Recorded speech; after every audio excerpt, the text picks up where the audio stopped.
tingkat kerapihan. Langkah kedua adalah Anda harus mencari konsep tentang apa yang dimaksud dengan tingkat kerapihan. Nah, dari mana kita tahu apa yang dimaksud dengan tingkat kerapihan? Ya, caranya adalah dengan mengumpulkan sekian banyak atau mencari referensi yang berkaitan dengan konsep tingkat kerapihan. Nah, anggaplah bahwa kita sudah mencari referensi yang berkaitan dengan tingkat kerapihan dan ternyata berbicara tentang tingkat kerapihan itu adalah konsep yang berkaitan dengan salah satu objek di dalam kajian tata letak. Nah, tata letak sendiri adalah konsep atau teori di dalam satu ilmu yang kita sebut dengan ilmu manajemen operasi. Nah, dari buku manajemen operasi tadi atau dari jurnal gitu ya, kita akhirnya punya definisi tentang kerapihan ya. Nah, jadi tahap ketiga sesudah Anda punya atau sudah Anda mengumpulkan referensi yang berkaitan dengan apa yang dimaksud tingkat kerapihan, Anda akhirnya bisa mendefinisikan apa yang dimaksud dengan tingkat kerapihan tadi, oke ya, yaitu apa namanya adalah suatu gitu ya, secara konstitutif ya, artinya secara definitif eh, kerapihan adalah keadaan kalimat terakhir yang teratur, apik, Apa? baik, serba tersusun, dan serba beres. Jadi berdasarkan pada referensi di tahap nomor 2, ternyata yang dimaksud dengan rapi adalah gitu maksudnya keadaan yang teratur, apik, baik, serba Oh, tersusun, dan serba beres. Berarti kalau ada barang yang ditata dengan cara teratur, yang ditata dengan cara apik, yang ditata dengan cara baik, yang ditata dengan serba tersusun dan serba beres adalah ciri kalau barang tersebut tertata dengan rapih. Maksudnya begitu.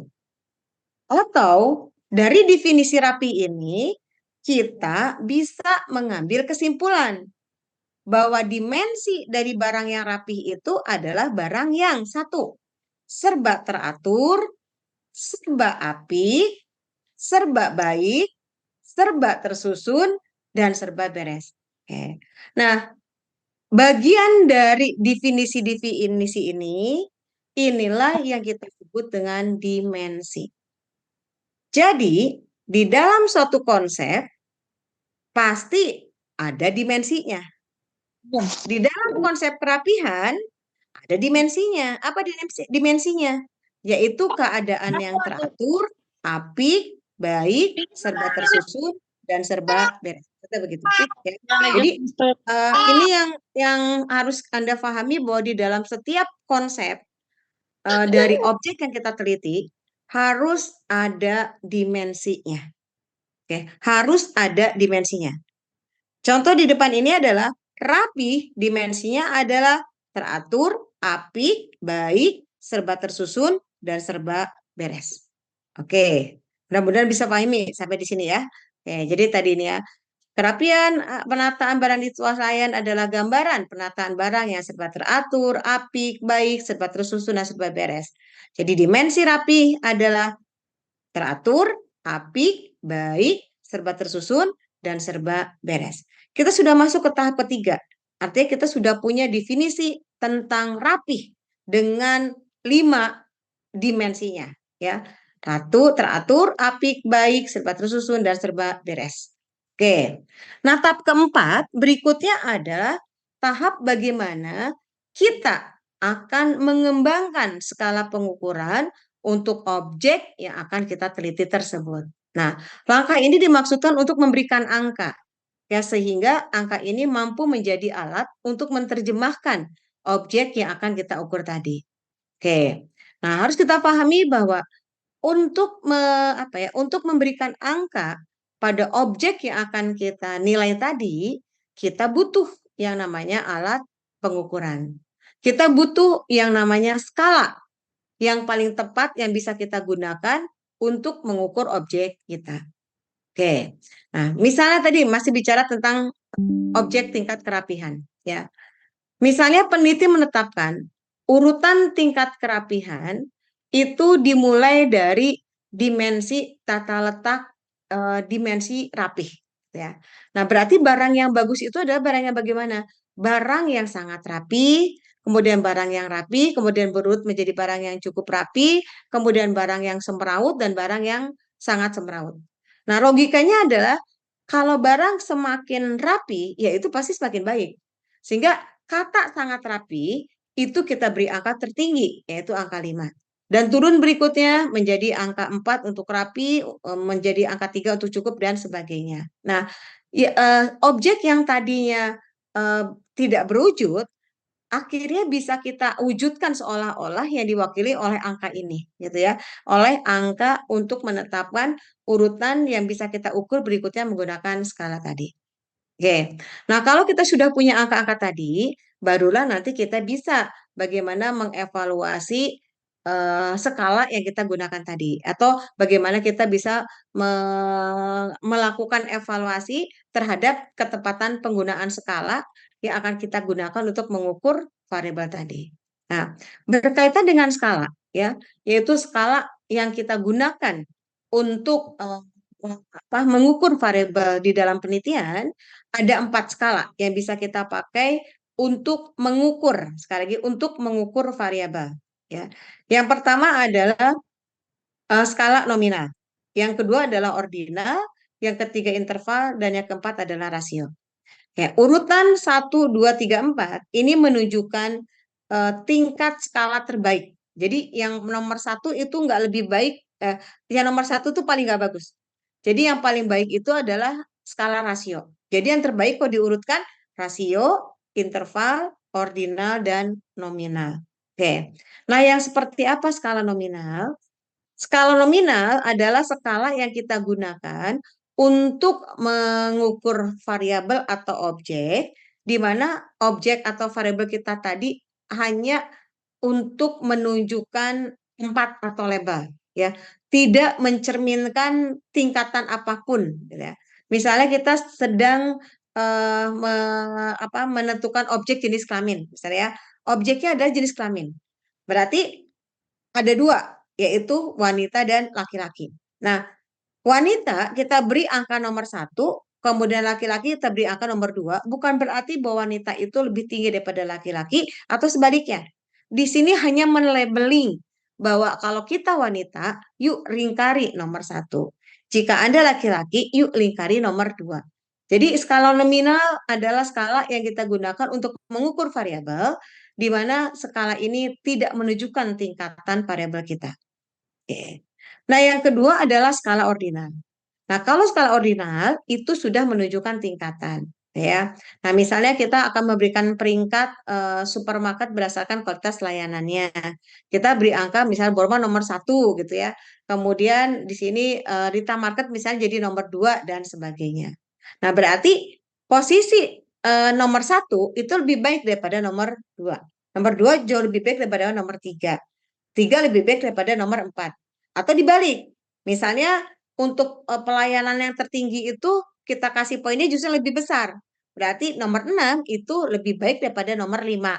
Nomor 5 jauh lebih baik nomor 4 dan seterusnya. Oke. Jadi ordinal itu sudah menunjukkan tingkatan.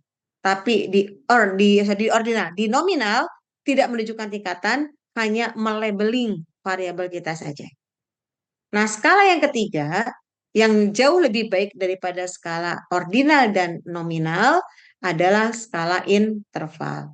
Nah, kalau skala interval ini jauh lebih baik. Kenapa? Karena jarak di antara satu set objek dengan objek yang lainnya itu sudah terukur memiliki jarak yang sama.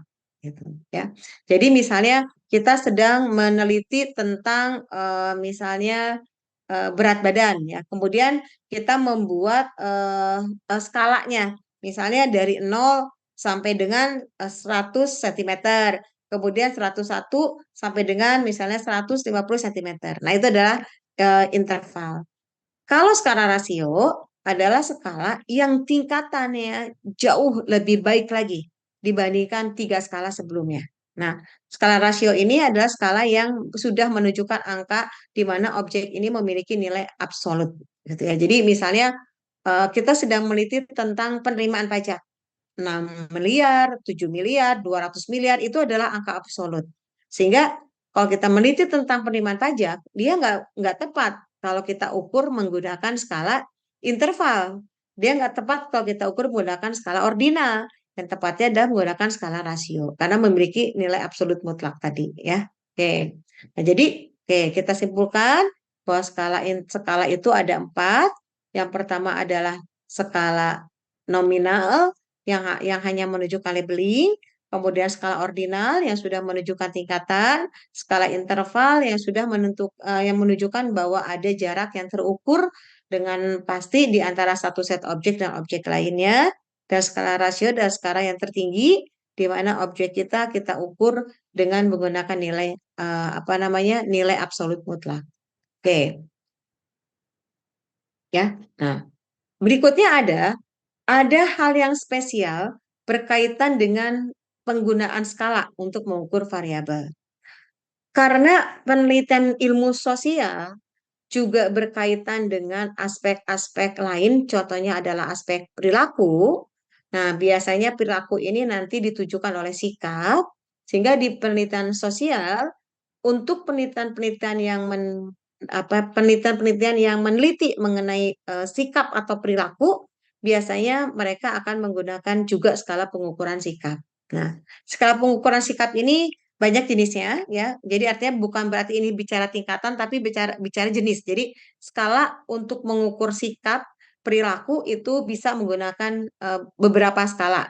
Yang pertama adalah skala Likert, kemudian skala Guttman, kemudian skala sematik diferensial. Nah, saya hanya mengajarkan nomor 1, kemudian nomor 3, dan nomor 4 yang biasa kita pakai ya. Oke. Nah, skala Likert ini adalah skala yang paling umum digunakan untuk mengukur sikap saat kita meneliti di dalam satu penelitian ilmiah ya. Jadi Likert itu cocok kita pakai kalau Anda meneliti mengenai sikap, berharap adanya pendapat, persepsi, itu bisa menggunakan skala Likert ya. Nah, misalnya sering kita ketemu dengan kuesioner di mana isian surat kuesioner tersebut sudah kita patok ya. Misalnya kalau kita menjawab sangat setuju, nanti itu kita kasih poin 5. Yang kalau setuju, dapat poinnya adalah 4 dan sebagainya. Nah, contoh slide di depan ini adalah contoh bagaimana kita menggunakan skala Likert. Yang kedua adalah skala Guttman. Nah, skala Guttman adalah skala yang sangat tegas untuk mengukur aspek perilaku. Misalnya, baik atau buruk, pernah atau belum pernah. Jadi dia nggak abu-abu, ya. Punya, tidak punya, bukan punya, sedikit punya, nggak gitu. Nah, kalau kita mengukur baik, cukup, buruk, nah itu bukan bukan Gatman lagi, itu adalah sudah masuk ke Likert, ya. Pernah, kemudian pernah 2 kali, belum pernah sama sekali, itu bukan Gatman, itu adalah skala Likert, ya. Oke. Nah, yang berikutnya adalah skala sematik diferensial. Skala statik diferensial ini juga bisa digunakan kalau Anda penelitiannya berkaitan dengan aspek-aspek perilaku. Nah, biasanya skala sematik diferensial itu menggunakan alat bantu dengan membuat satu garis lurus yang dimulai dari satu titik tertentu dan diakhiri di titik tertentu. Nah, contoh di depan adalah titik terendahnya adalah 1 dan titik tertingginya adalah 5. Oke. Nah, berikutnya di antara 1 sampai dengan 5 itu adalah space kosong di mana si responden atau si audiens boleh menjawab dengan cara menitik gitu ya jawaban mereka pada garis di antara 1 sampai dengan 5 atau mungkin memberi titik pada angka 1 atau pada angka 5 itu nggak masalah ya. Nah, cara mengukurnya atau cara memperoleh nilainya adalah waktu si responden memberikan titik misalnya pada titik tertentu di antara 1 dan 5, berarti nanti mereka akan atau peneliti akan menarik garis lurus dari titik 1 ke angka atau ke space di mana titik responden itu ditentukan. Nah, diukur menggunakan penggaris. Misalnya di antara 1 sampai 5 itu ada titik di tengah. Itu kan bisa 2,5, 2,53, itu tergantung nanti hasil pengukuran menggunakan alat ukur misalnya penggaris tadi. Ya. Nah, skala sikap yang paling umum digunakan adalah skala Likert tadi. Ya, itu paling mudah kita pakai dibandingkan menggunakan skala skematik atau skala Gatman. Jadi tidak semua skala sikap itu bisa kita pakai, kita sesuaikan dengan objek atau variabel yang kita teliti. Oke, ya. Nah, berikutnya adalah eh, setiap variabel yang memiliki dimensi tadi, gitu, yang memiliki karakteristik tadi, itu ke depannya harus kita uji keabsahannya. Apakah si pengukuran kita terhadap variabel kita ini sudah benar atau tidak? Alat yang bisa kita gunakan untuk menganalisis bahwa alat pengukuran kita tepat ini adalah menggunakan uji validitas dan reliabilitas. Oke. Nah, uji validitas ini digunakan untuk mengukur instrumen yang biasanya kita kumpulkan melalui penggunaan kuesioner. Ya, jadi kalau Anda nanti apa namanya mengukur variabel, misalnya mengukur sikap, di mana nilai sikap itu kita peroleh menggunakan skala sikap, kemudian hasilnya itu kita peroleh karena ada responden yang mengisi. Nah, kemudian hasil isi responden ini kita uji apakah apa yang kita tanyakan tersebut tepat atau tidak, itu biasanya menggunakan uji validitas. Ya, jadi kalau kita di metodologi kadang nyimpulinnya sederhana. Jadi uji validitas itu kita gunakan untuk mengukur keabsahan atau kevalidan dari instrumen atau dari alat ukur yang kita gunakan. Ya. Nah, kalau reliabilitas ini biasanya adalah alat analisis yang kita gunakan untuk mengukur kehandalan dari variabel yang kita amati atau kita teliti. Oke ya. Nah, artinya saya lewat yang ini karena ada rumusnya nanti Anda boleh apa namanya untuk uji validitasnya kita bisa pakai rumus Rank-Sperman dan ini nggak usah Anda hitung secara manual karena kita juga punya alat bantu dengan menggunakan SPSS dan alat lainnya ya. Kemudian untuk uji reliabilitas ini juga kita bisa menggunakan apa namanya bentuk-bentuk pengukuran, bisa menggunakan uji speed tahap belah dua atau kita juga bisa menggunakan uji yang lainnya ya. Nah, untuk uji validitas dan reliabilitas hanya mengenalkan karena ini nanti kita bantu pengujiannya dengan menggunakan alat bantu statistik. Ya. Nah, bagaimana implementasi dari sub yang saya jelaskan barusan tadi, kita masukkan ke dalam contoh penulisan skripsi tadi. Oke. Nah, jadi nanti waktu Anda menulis bab 3 sub operasionalisasi variabel adalah sub di mana Anda mengimplementasikan metode atau materi berkaitan dengan pengukuran variabel. Nah, nanti Anda boleh jelaskan di petugas Anda variabel yang Anda teliti itu apa? Objek yang Anda teliti itu apa? Anda boleh menjelaskan terlebih dahulu apa yang dimaksud dengan variabel dan sebagainya. Nah, di contoh ini, di contoh penelitian ini, si peneliti menggunakan 3 variabel independen, yaitu variabel sebab, ya kan variabel independen itu variabel sebab, ya atau variabel bebas. Yang pertama, variabel independennya atau objek independennya ada ekoefisiensi. Kemudian variabel atau objek berikutnya adalah carbon emission disclosure. Kemudian objek berikutnya juga adalah cash holding ratio. Dan objek atau variabel berikutnya yang masuk ke dalam variabel dependent atau terikat, yaitu variabel nilai perusahaan. Jadi si peneliti dengan judul di atas punya 4 variabel.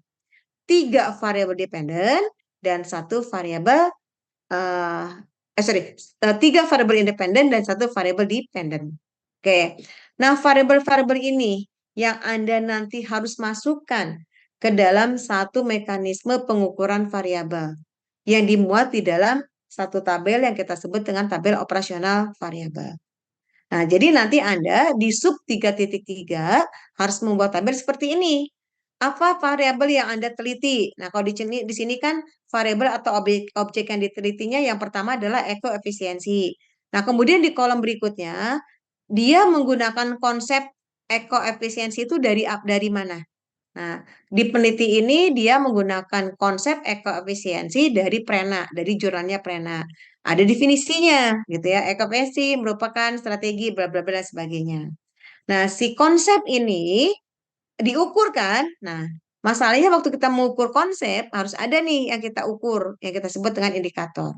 Nah, indikator untuk mengukur ekoefisiensi adalah menggunakan modul yang diterbitkan oleh PBCSD, yaitu untuk mengukur koefisiensi menggunakan rumus Netflix dibagi dengan pengaruh lingkungan. Oke, skala yang digunakan untuk mengukur indikator ekoefisiensi adalah menggunakan rasio. Kenapa? Karena nanti angka atau informasi yang kita peroleh adalah berupa angka tadi. Nah, lanjut berikutnya ke variabel independen yang lainnya, yaitu carbon emission. Dia tulis lagi, dia menggunakan konsep siapa. Kemudian cara indikator mengukur indikator untuk carbon emission seperti apa.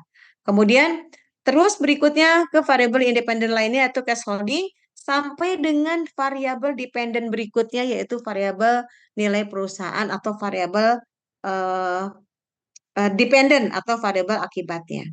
Nah, ini yang disebut dengan implementasi dari konsep pengukuran variabel. Ini kalau kita meneliti keuangan. Nah, sekarang bagaimana kalau kita tidak meneliti yang berkaitan dengan keuangan, di mana data-data ini kita peroleh dengan cara menyebarkan kuesioner atau wawancara. Tetap sama anak-anak. 3.1-nya diawali dengan jenis penelitian. 3.2-nya diikuti dengan tempat dan waktu penelitian. 3.3-nya populasi dan sampling. Di 3.4-nya sama, yaitu bicara tentang operasional variabel. Jadi bab sub 3.4-nya, sorry, sub 3.4-nya kita bicara tentang operasional variabel. Nah, ini juga sama sebenarnya gitu ya. Nah, namun di sini contohnya adalah variabel independennya dia ada dua, yaitu literasi keuangan dan inklusi keuangan. Sedangkan variabel akibatnya dia menggunakan variabel sustainability finance. Oke, nah berarti di penelitian ini bagaimana cara dia mengukur literasi keuangan dan bagaimana cara dia mengukur inklusi keuangan dan bagaimana cara dia mengukur sustainability finance. Ya balik lagi berarti si peneliti harus punya konsep apa yang dimaksud dengan literasi keuangan. Nah, dia sebutkan literasi keuangan kata siapa? Kata OJK. Apa indikator kalau masyarakat itu sudah terliterasi gitu ya mengenai konsep-konsep keuangan? Oh, kalau mereka memiliki pengetahuan tentang keuangan, kalau mereka terampil dalam mengelola keuangan, kalau mereka memiliki keyakinan bahwa keputusan berkaitan dengan keuangan itu tepat. Nah, itu kata siapa? Kata OJK. Oke, menggunakan skala apa? Kalau indikatornya berkaitan dengan sikap ini. Tadi kita sepakat. Kalau yang berkaitan dengan sikap kan berarti berkaitan dengan tingkatan. Sikap yang terbaik adalah sikap yang tertinggi. Sehingga skala yang digunakan adalah menggunakan skala ordinal. Oke, juga sama untuk inklusi keuangan dan sustainability finance-nya. Nah, untuk sustainability finance, si peneliti tidak menggunakan data keuangan, tapi dia menggunakan data-data yang berkaitan dengan persepsi. Nah, apakah misalnya si pelaku usaha ini memiliki kepastian usaha yang cukup baik atau tidak dan seterusnya nanti dibuatnya dalam bentuk kuesioner, ya. Nah, ini adalah tabel operasional variabel. Jadi, pekerjaan Anda sampai dengan bab 3 yang sudah saya berikan, itu sudah sampai dengan 3.4. Kecuali, sekali lagi, 3.3-nya belum saya jelaskan. Oke ya. Nah, jadi, mangga Anda boleh melengkapi bab 3 Anda dengan melengkapi 3.1 jenis penelitian, 3.2-nya tempat dan waktu penelitian, 3.4-nya operasional variabel. Ya, Anda boleh nanti membaca atau mencontoh contoh dari penelitian Salma yang saya kirim ke Anda dan contoh penelitian lain dari Nabila kalau nggak salah gitu ya berkaitan dengan data-data yang bukan non keuangan. Oke. Nah, masih tersisa subbab apa lagi yang harus kita lengkapi di bab 3 kita nanti. Oke. Nah, yang harus kita lengkapi berikutnya adalah sesudah operasional variabel yang harus Anda lengkapi adalah bagaimana teknik gitu ya atau instrumen dan teknik pengumpulan data. Oke, nah sehingga subbab berikutnya di 3.5 kita adalah teknik dan instrumen pengumpulan data atau teknik pengumpulan data.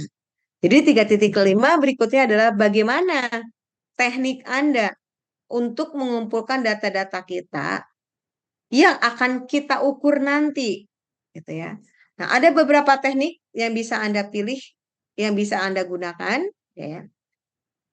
Oke.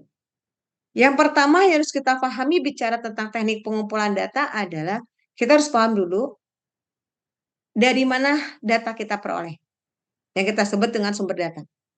Kemudian jenis data apa yang harus kita kumpulkan nanti agar variabel kita hasil pengukurannya bisa bisa menerjemahkan apa yang kita maksud dari objek penelitian kita. Kemudian bagaimana metode kita untuk mengumpulkan data-data kita? Oke. Yang pertama adalah bicara tentang jenis data. Oke. Ada 3 jenis data.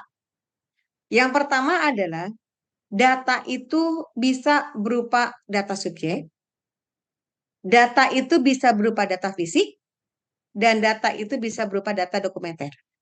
Oke, jadi kalau orang tanya ke Anda, kalau Anda meneliti tentang penerimaan pajak, jenis datanya apa ya? Gitu. Apakah data subjek, data fisik, atau data dokumenter?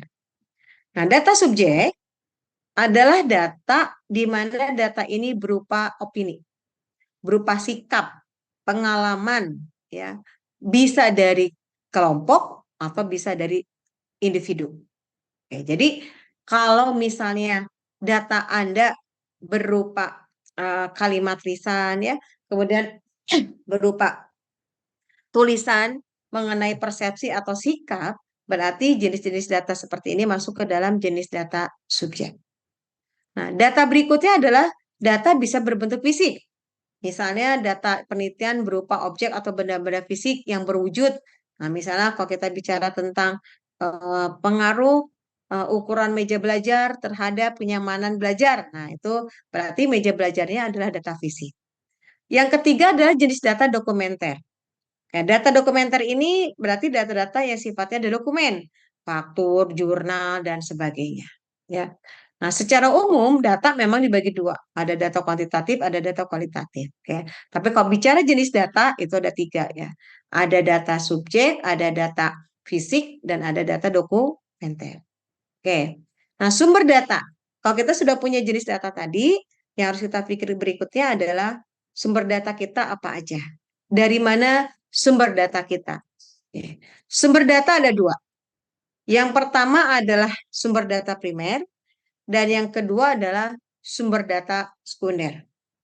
Nah, kalau data yang Anda peroleh, sumbernya Anda terima langsung dari individu yang kita amati, berarti data Anda sumbernya adalah primer, gitu ya. Jadi kalau misalnya Anda dapat data dengan cara memberikan kuesioner untuk memperoleh tanggapan atau persepsi apa namanya responden tentang objek yang Anda teliti, itu berarti masuk ke data primer.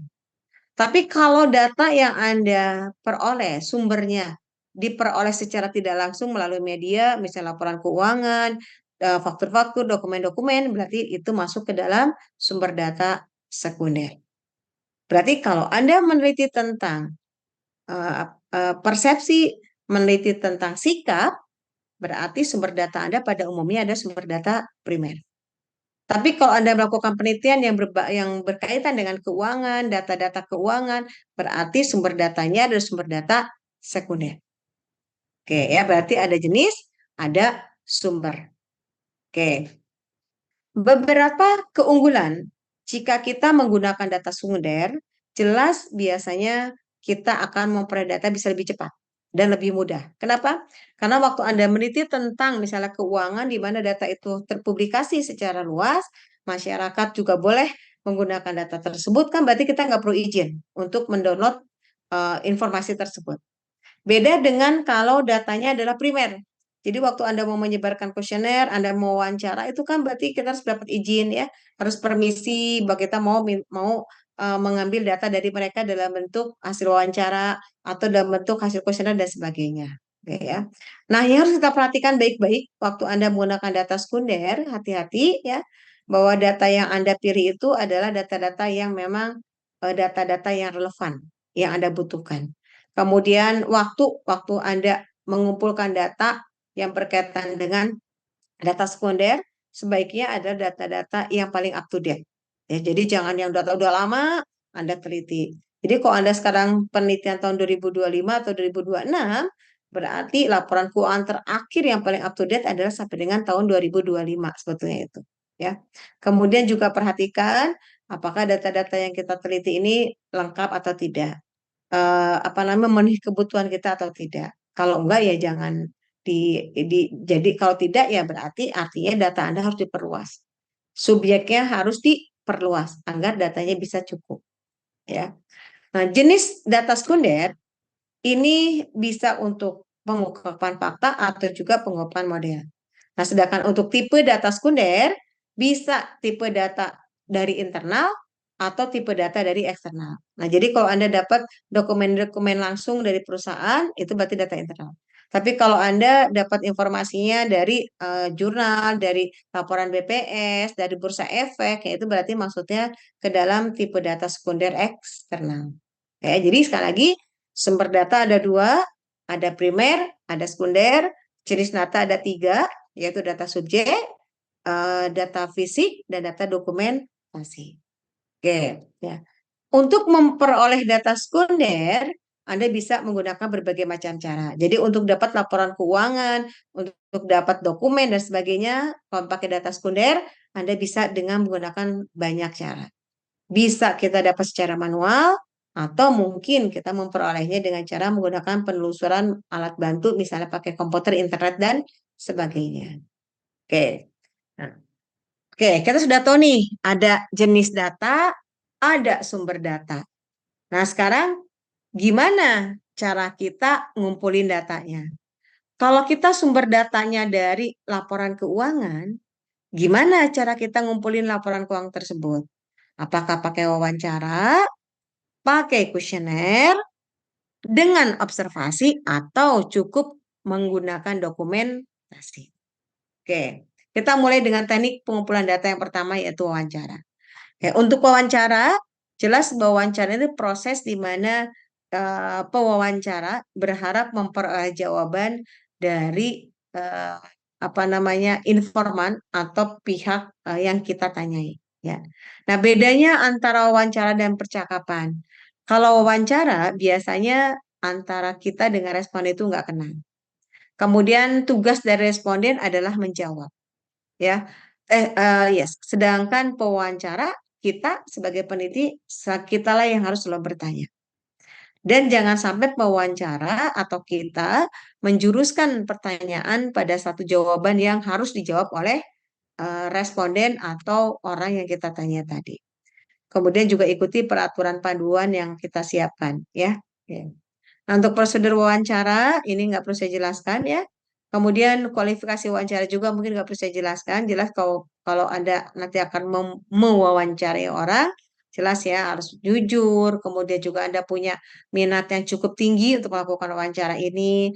Kemudian juga Anda punya tingkat akurasi yang tinggi, mampu menyesuaikan diri, punya personality yang oke, dan sebagainya. Ya. Kemudian hal yang perlu diperhatikan dalam wawancara, ini juga saya yakin Anda sudah tahu, karena Anda sudah bekerja ya, sehingga saya nggak perlu menjelaskan ini. Kemudian eh, berikutnya adalah teknik wawancara. Nah, untuk teknik wawancara itu ada dua. Yang pertama, boleh wawancara secara tatap muka langsung, atau wawancara melalui media. Jadi Anda nanti waktu ngumpulin data, kalau mau wawancara boleh datang langsung, maksudnya gitu ya, atau cukup dengan menggunakan media, misalnya pakai telepon, misalnya pakai voice note dan sebagainya. Ya. Nah, kelebihan dan kelemahan dari wawancara jelas ada ya. Kalau kita pakai wawancara, kelebihannya kita bisa memperoleh lebih banyak data, kemudian juga biasanya peneliti lebih banyak bisa mendapat permasalahan lebih rinci, kemudian juga tingkat partisipasi respondennya biasanya tinggi. Kalau misalnya kita wawancaranya secara tatap muka. Tapi kelemahannya jelas, ini bisa memunculkan bias wawancara, kemudian juga memakan biaya yang tidak sedikit. Ya, karena berarti kita butuh waktu untuk menemui responden, kemudian janjian dengan responden, itu kan memakan waktu dan biaya. Ya. Oke, kemudian untuk kelebihan dan kelemahan wawancara via telepon ya jelas kelebihannya adalah waktu pengumpulan datanya biasanya relatif lebih murah, kemudian memperoleh tanggapan yang segera karena kita langsung ke telepon ya. Namun kelemahannya jelas kita sulit untuk melihat ekspresi. Apakah si responden kita ini eh, apa namanya jujur atau enggak gitu ya. Kemudian apakah mereka sebenarnya respon atau enggak. Itu sulit kalau kita pakai menggunakan teknik wawancara menggunakan media. Kemudian juga untuk teknik wawancara lainnya, kita bisa melakukan wawancara yang terstruktur dan tidak terstruktur, di mana kalau wawancara yang terstruktur berarti Anda sudah punya panduan apa yang akan kita tanyakan. Kalau wawancara tidak struktur, biasanya si pewawancara nanti akan mengajukan daftar pertanyaan atau isian sebagai tuntunan mereka saat mereka melakukan proses wawancara. Ya, oke. Teknik yang kedua di dalam teknik pengumpulan data adalah kuesioner. Jadi teknik ngumpulin data itu yang pertama adalah wawancara. Yang kedua adalah dengan cara menyebarkan kuesioner. Jadi kuesioner adalah cara di mana Anda bisa memperoleh data, maksudnya begitu. Ya. Nah, saat Anda membuat kuesioner hati-hati, jangan menggunakan kata-kata yang sulit untuk dipahami. Kemudian juga jangan gunakan pertanyaan juga yang sangat terlalu umum. Hindari pertanyaan yang mendua. Jadi hindari pertanyaan yang ada kata dan, karena nanti orang sulit memilihnya, gitu ya. Kemudian jangan gunakan kata-kata yang samar. Hindari penggunaan kata-kata yang sugesti, gitu ya, mendorong responden untuk mengikuti arahan kita. Juga jangan buat pertanyaan memerlukan responden dan hindari pertanyaan menghendaki ingatan. Jadi jangan sampai Anda bertanya di question itu, Bapak dan Ibu, 10 tahun yang lalu bagaimana perusahaan Bapak? Nah, itu tuh jangan. Ya. Kemudian komponen kuesioner yang baik, sebaiknya di dalam kuesioner itu ada objek. Ya, siapa yang kita tuju? Kita mau menyebarkan kuesioner ini untuk siapa? Kemudian ada ajakan, permohonan dari kita sebagai peneliti agar mereka berkenan untuk bekerja sama dengan kita sebagai responden. Kemudian ada petunjuk pengisian angket, bagaimana mereka mengisi kuesioner kita, dan ada pertanyaan atau pernyataannya sudah pasti. Ya, oke. Jadi waktu Anda buat kuesioner hati-hati, berarti harus ada kepada yang terhormat Kepala Biro bla bla bla di Jawa Barat. Perkenalkan nama saya, saat ini saya sedang melakukan penelitian dengan judul mohon kiranya Bapak dan Ibu berkenan untuk bekerja sama dengan kami sebagai responden. Tidak ada maksud apapun, data yang akan Ibu sampaikan adalah data yang rahasia dan data ini semata-mata dibutuhkan untuk penelitian. Nah, kalimat begitu artinya kan berarti ada apa namanya? Ada ajakan ya. Kemudian di bawahnya silakan Bapak dan Ibu Bapak dan Ibu dapat melingkari salah satu jawaban yang disiapkan. Di mana jawaban pertama itu berarti artinya ada petunjuk untuk pengisian angket. Ya. Kemudian baru pertanyaan pertama. Bapak dan Ibu, menurut Bapak dan Ibu, apakah? Nah, itu baru. Ya, oke. Kemudian jenis pertanyaan di dalam kuesioner juga ada dua. Yang pertama adalah jenis pertanyaan tertutup. Di mana pertanyaan tertutup ini adalah jenis kuesioner bahwa Anda sudah menyiapkan eh, jawabannya, gitu ya. Nah, sedangkan untuk kuesioner yang terbuka, biasanya si pertanyaan itu dibebaskan oleh kita jawabannya. Jadi kita nggak menggiring mereka untuk memilih jawaban di pertanyaan tertutup. Kepada yang tertutup kan Bapak dan Ibu, apakah Bapak dan Ibu setuju? Nanti jawabannya sangat setuju, tidak setuju. Itu berarti kuesioner tertutup. Ya. Tapi kalau kuesioner terbuka, ya berarti tidak ada satupun jawaban yang kita arahkan. Jadi mengalir sesuai dengan apa yang seharusnya mereka sampaikan. Oke. Kemudian untuk teknik penyampaian kuesioner juga banyak caranya. Anda bisa cara personal atau menggunakan media bantuan lainnya itu sudah jelas ya. Anda bisa melakukan memilih salah satunya yang dirasa lebih efisien, lebih murah, kemudian juga data bisa lebih banyak bisa kita peroleh. Kelebihan dan kelemahan teknik penyampaian kuesioner ini juga nanti bisa Anda pelajari ya. Kemudian kelebihan kelemahan lain juga nanti Anda bisa pelajari kalau kita kirim pakai pos apa kelebihannya, apa kelemahannya itu juga nanti Anda bisa lihat ya. Kalau pakai pos memang kelemahannya responden responsifnya rendah karena waktu si kuesioner itu nyampe nggak semua orang itu perhatian. Jadi kadang-kala kuesionernya nyampe karena dia nggak penting ya udah lewat kemana gitu. Sehingga waktu kita konfirmasi sudah ada jawaban belum, sudah sampai di mana mereka kehilangan kuesioner kita tadi. Itu sering ya. Jadi zaman saya dulu waktu saya kuliah itu, waktu saya nyebar kuesioner itu belum ada yang namanya Gform. Sehingga waktu saya menyebarkan kuesioner ya akhirnya menggunakan media perantara yaitu pos. Dan ini kendalanya. Jadi waktu kita telepon mereka yang mana ya Bu gitu ya. Oh kapan ya? Nah berarti kan bisa saja kuesioner kita kemarin itu bukan dibuang ya, tapi nggak keperhatikan gitu ya. Nah, yang ketiga adalah teknik pengumpulan data menggunakan observasi. Oke. Nah, untuk teknik pengumpulan data observasinya ada dua. Anda bisa observasi langsung atau Anda melakukan observasi tidak langsung. Misalnya, Anda minta video bagaimana anak-anak kita waktu mereka sedang belajar, minta dikirimin misalnya hasil CCTV saat mereka sedang belajar, gitu ya. Sedangkan observasi langsung ini biasanya kita lakukan di mana peneliti terjun langsung, ya, sebagai bagian dari partisipan yang sedang diamati. Oke. Kemudian berikutnya adalah untuk observasi juga ada dua cara. Yang pertama adalah observasi terstruktur dan observasi yang tidak terstruktur. Nah, untuk observasi terstruktur, biasanya pengamat akan melaksanakan observasi dengan menggunakan pedoman pengamatan yang sudah disiapkan. Tapi kalau observasi tidak terstruktur, biasanya si pengamat akan melakukan observasi secara bebas, tidak berdasarkan pada pedoman dari pengamatan kita. Oke. Nah, untuk kelebihan teknik observasi dan sebagainya, Anda nanti boleh baca ya, karena pada umumnya kita juga paham lah kalau observasi itu data lebih aktual, karena kan kita langsung mengamati ya. Kemudian keabsahan alat ukurnya juga dapat diketahui secara langsung, namun juga ada kekurangannya, di mana biasanya data yang kita harapkan itu nggak bisa segera merta kita peroleh kadang-kala ya. Kenapa? Karena kadangkala tingkah laku dari yang kita amati hari ini akan berbeda dengan eh, hari besok atau hari ini berbeda dengan hari kemarin. Nah, kemudian juga beberapa tingkah laku ini ada yang bersifat pribadi sehingga kadangkala ada kesulitan kita untuk mengamati yang sifatnya pribadi tadi.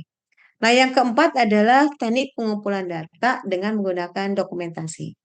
Ya, jadi kalau Anda yang keempat berarti teknik pengumpulan datanya adalah dokumentasi. Oke. Nah, dokumentasi ini teknik pengumpulan data di mana kita tidak memperoleh data-data secara langsung, tapi menggunakan dokumen-dokumen yang disiapkan atau kita cari sendiri. Misalnya laporan keuangan, ya, jurnal-jurnal. Itu adalah bentuk dari hasil pengumpulan data menggunakan studi dokumentasi. Oke, apa kelebihannya? Jadi kelebihannya ini membuat si pilihan peneliti apa ya? Kalau kita pakai dokumentasi itu kan dia jadi murah ya, karena kan kita nggak perlu harus keluar rumah mungkin gitu ya. Cukup dengan misalnya mendownload laporan-laporan yang terbuka itu juga sudah bisa membuat menjadi kelebihan dari studi dokumentasi. Ya. Kemudian juga kalau studi dokumentasi itu kita nggak secara langsung dengan orangnya, sehingga biasanya membuat data kita lebih baik karena nggak ada intervensi di situ. Kemudian juga untuk penelitian menggunakan data eh, dokumentasi, biasanya kita mampu untuk menjangkau data-data di masa lalu yang sudah lewat, ya kan? Misalnya kalau kita meneliti tentang kinerja keuangan di 5 tahun terakhir, kan berarti ada data di 5 tahun terakhir yang bisa kita telusuri dan bisa kita gunakan, ya. Kemudian besarnya sampel dengan dokumen yang tersedia ini memungkinkan buat teknik pengumpulan data bisa lebih besar. Jadi datanya bisa lebih banyak bisa kita kumpulkan karena tadi biayanya murah dan kita cepat untuk mengumpulkan datanya. Nah, karena dokumentasinya ada atau dokumentasi sudah tersedia, ya. Nah, kekurangannya ya kadang-kadang ada data yang salah, kemudian kita juga harus selektif, kemudian kadang-kala datanya nggak komplit, kemudian format dari data kita itu kaku, tidak baku, dan sebagainya. Ya, oke. Nah, bagaimana implementasi dari teknik pengumpulan data ini? Anda masukkan ke dalam bab 3 kita tadi. Tetap kita akan masukkan ke dalam bab 3 kita, yaitu di sub berikutnya, yaitu di teknik dan instrumen pengumpulan data. Nah, Anda boleh cantumkan di situ. Teknik pengumpulan data menjelaskan bagaimana data dikumpulkan, itu kan teori ya. Nah, baru di sini kita akan bilang bahwa dalam penelitian ini untuk memperoleh hasil penelitian yang diharapkan dibutuhkan data informasi yang mendukung penelitian sebagai berikut, yaitu menggunakan teknik studi perpustakaan, menggunakan teknik pengumpulan data, menggunakan metode dokumentasi. Jadi nanti untuk yang teknik pengumpulan data ini, dari 4 teknik pengumpulan data ini Anda boleh memilih salah satunya, atau mungkin Anda menggunakan semuanya silakan. Tapi kalau Anda menggunakan semua teknik tadi, ya berarti nanti Anda akan ditanya. Kalau misalnya Anda pakai wawancara, mana si wawancaranya? Kalau Anda pakai kuesioner juga ditanya, mana kuesionernya? Kalau Anda pakai dokumentasi, ditanya juga, mana dokumennya dan sebagainya. Sehingga waktu kita akan menggunakan teknik pengumpulan data, pilihlah teknik-teknik yang menurut Anda paling tepat bisa kita pakai terkait dengan kebutuhan data kita. Oke, di situ dulu penjelasan kita hari ini.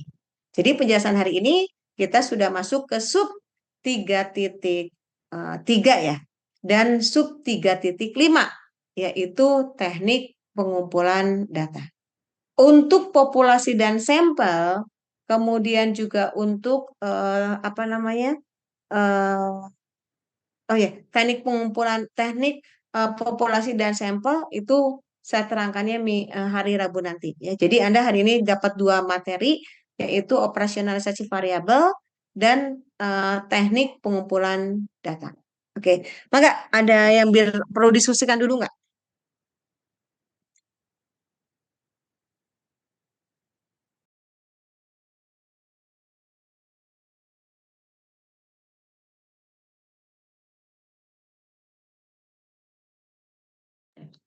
Cukup?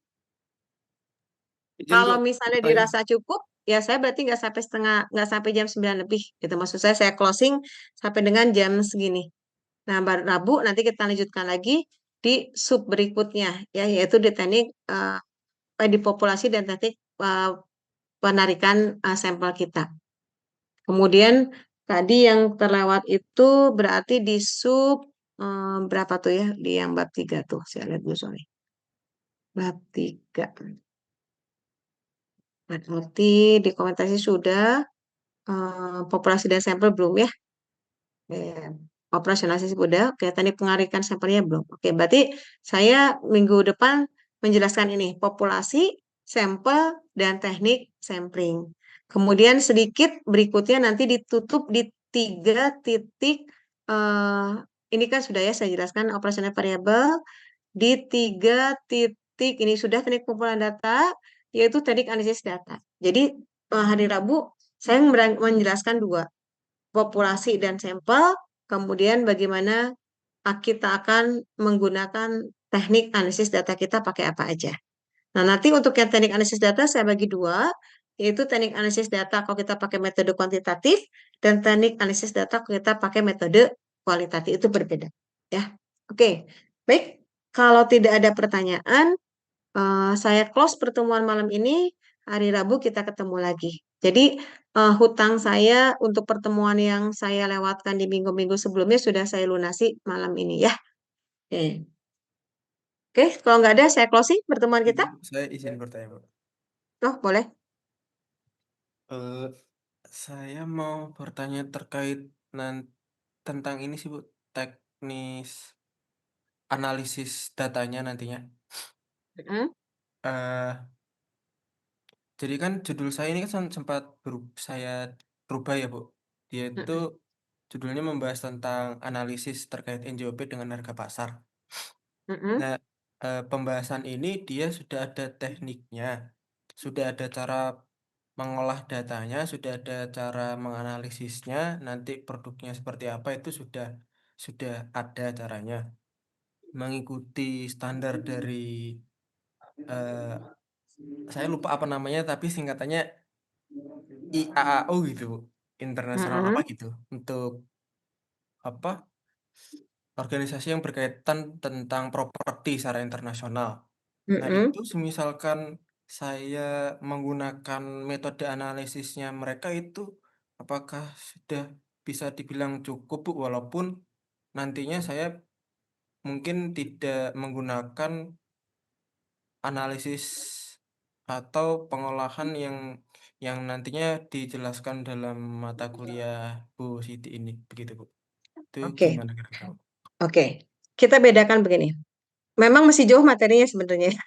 Tapi kita bedakan dulu begini. Di metode penelitian kuantitatif, berarti data kita adalah data yang sifatnya angka atau data yang jenisnya adalah dokumentasi. Ya. Nah, data-data yang berupa angka itu diawali waktu kita akan melakukan analisis data, diawali dengan yang namanya tabulasi data. Nah, yang tadi dimaksud sama kamu itu sebetulnya bukan analisis data, itu masuk ke dalam tabulasi data. Nah, hasil tabulasi data itulah yang nanti dianalisis menggunakan teknik analisis data.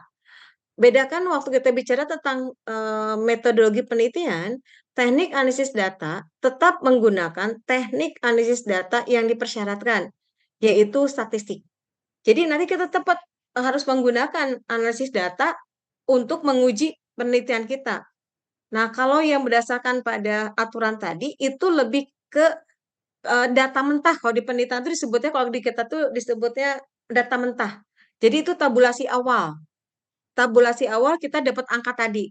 Nah, si angka-angka ini kan nanti akan kita olah untuk menghasilkan simpulan dari hipotesis kalau kita kuantitatif, gitu ya.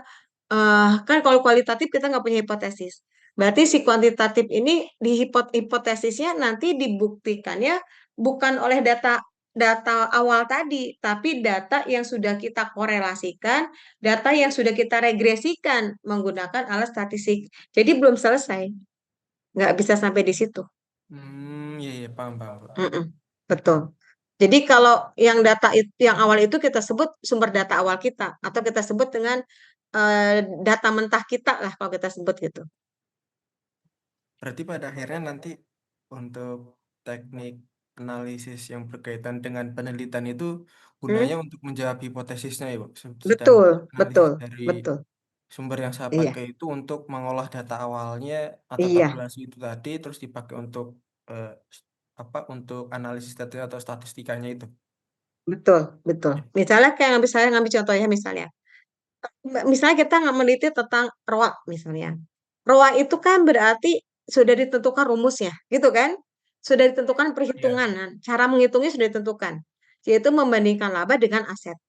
Nah, perhitungan atau hasil-hasil angka yang kita peroleh dari membandingkan laba dengan aset di tahun pertama, laba dengan aset di tahun kedua, itu yang disebut dengan data mentah tadi. Gitu. Nah, perhitungan-perhitungan itu kan berarti sudah ada angkanya kan? Nah, angka-angka ini justru yang harus kita analisis menggunakan teknik analisis data gitu. Jadi analisis data itu tools yang kita pakai, tools yang kita pakainya harus statistik gitu, bukan yang lain gitu. Paham, paham, Bu. Oke, Eh, paham ya? mau nanya satu lagi, Bu. Boleh, silakan. Eh, Kalau terkait dengan variabel ya, Bu, kan Mm-mm, ada variabel X dan Y ya. Kalau mm-mm, semisalkan judul yang diambil itu berupa analisis antara mm-mm, variabel yang satu dengan variabel yang dua. Nah, itu mm-mm. bagaimana cara membedakan mana variabel yang X mana Y-nya ya, Bu ya? Atau dia itu variabel yang saling saling saling mempengaruhi atau gimana Oke, ya? Soalnya judul saya oke, bukan mempengaruhi tapi analisis jadinya seperti itu, Bu. oke, Agak lompat ke oke. belakang. Nah, kalau kita ada dua variabel atau ada dua objek yang kita teliti, kita memang harusnya menggunakan salah satu jenis penelitian di metode kuantitatif. Apakah kausalitas, apakah korelasi, atau komparatif. Jadi kalau misalnya ada dua variabel, bagusnya memang harus dikaitkan. Tapi kalau kita ingin menjelaskan lebih rinci tentang variabel-variabel yang kita teliti, sebaiknya enggak dalam dua variabel, sebaiknya satu. Nah, kalau kita bicara tentang analisis, misalnya ya, analisis ini dan ini gitu ya, ya sebaiknya memang bagusnya adalah pengaruh ini terhadap ini atau hubungan ini terhadap ini gitu. Jadi Kita sulit kalau kita melakukan hanya sekedar melakukan analisis pada dua variabel atau objek yang berbeda. Jadi nanti kita nggak punya kesimpulan, kesimpulannya jadi part of part gitu. Kesimpulan untuk yang A ini loh, kesimpulan untuk yang B inilah. Terus orang nanya berikutnya, jadi kesimpulan kamu apa kan gitu ya. Nah, sehingga kalau kita ada dua variabel, ya baiknya harus berpikir apakah dua variabel ini akan kita korelasikan, dua variabel ini akan kita konsolitaskan, atau dua variabel ini akan kita apa namanya tuh komparasikan. Kalau Tadi saya dari begitu. tiga itu apa Bu? Apa kausalitas? Terus Kausalitas, korelasi, mm-mm, dan sama komparatif. bedanya korelasi dengan komparatif itu gimana Bu? Kalau korelasi itu hubungan. Misalnya gini, hubungan PAD dengan kinerja pemerintah daerah. Nah, sehingga judulnya adalah hubungan PAD dengan kinerja pemerintah daerah. Peneliti tidak mencoba untuk menjelaskan kepada pembaca apa atau bagaimana pengaruhnya, karena dia hanya bilang bahwa oke ada hubungan ya, selesai sampai di situ. Tapi kalau kita bicara tentang pengaruh PAD terhadap kinerja keuangan pemerintah daerah, berarti dia sedang mengkausalitaskan pendapat kinerja pemerintah daerah atau kinerja keuangan pemerintah daerah itu disebabkan oleh PAD. Nah, gitu maksudnya. Atau PAD menyebabkan kinerja keuangan pemerintah menjadi meningkat. Itu namanya kausalitas. Jadi, ciri bahwa penelitian kita kausalitas itu ada kata pengaruh.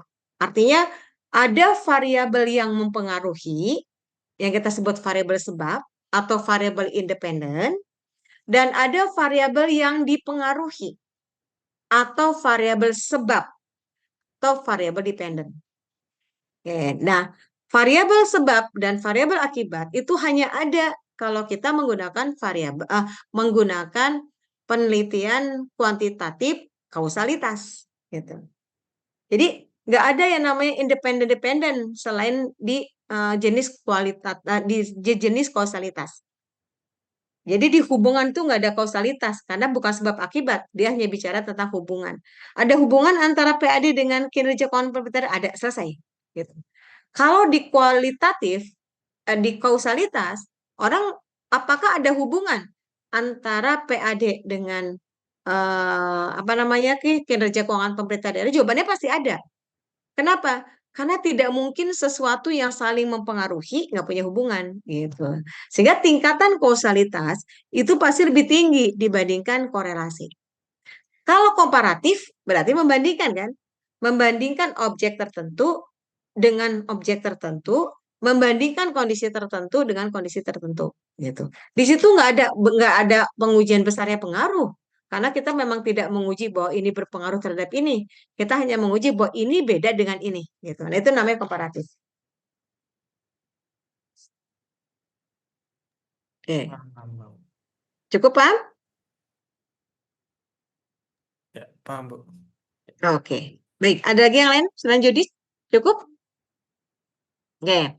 Nah, selama kita perkuliahan dan saya sudah merangkan masing-masing persub tadi, saya berharap Anda running kembali. Jadi Anda tetap mencicil kembali pekerjaan Anda untuk bab tiganya. Karena di pertemuan ke-15 nanti atau 1 minggu sebelum atau satu minggu sebelum ujian akhir semester, Anda kembali mengumpulkan tugas kelengkapan Anda di tugas metrit, yaitu bab 1, bab 2, dan bab 3 dengan perintil-perintilnya gitu. Jadi dari cover, kemudian kata pengantar, daftar isi, kemudian lampiran-lampiran juga harus dilengkapi jika ada. Nah, sehingga makanya mohon maaf saya izin mengapa misalnya materi-materinya yang sekiranya bisa saya gabungkan agar Anda punya cukup waktu untuk menulis kelengkapan tugas metrit. Jadi waktu nanti kita pertemuan masih ada tersisa 3 minggu sebelum UTS ya, 2 minggu sebelum UTS, Anda bisa gunakan atau manfaatkan waktu tersebut untuk menulis, itu maksud saya. Nah, karena materinya sebagian sudah dijelaskan, Anda bisa mencicil sebetulnya pekerjaan Anda.